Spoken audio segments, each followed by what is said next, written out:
लाहौर में एक ऐसी जगह है जो कि 300 साल पुरानी है, लेकिन लोग आज इसे सिर्फ एक चौक समझते हैं। मेरे पीछे इस वक्त मौजूद है चौबुर्जी, जो कि 4 बुर्जों के हवाले से जाना जाता है।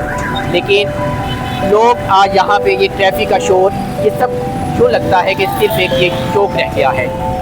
चौबुर्जी को 1646 में औरंगज़ेब बादशाह के दौर में तामीर किया गया, जिसको इसकी बेटी ज़ेबुन्निसा के साथ मंसूब किया जाता है। ये लाहौर में एक दरवाज़ा हुआ करता था, जो कि एक बाग का बैरूनी दरवाज़ा था, और आज आहिस्ता आहिस्ता ये लाहौर का एक चौक बन के रह गया है।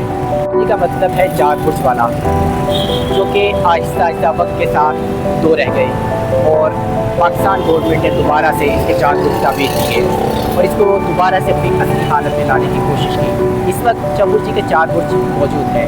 दरवाज़ा नहीं, बल्कि एक लाहौर की भूली हुई कहानी है, जो कि आज भी लाहौर के अंदर मौजूद है।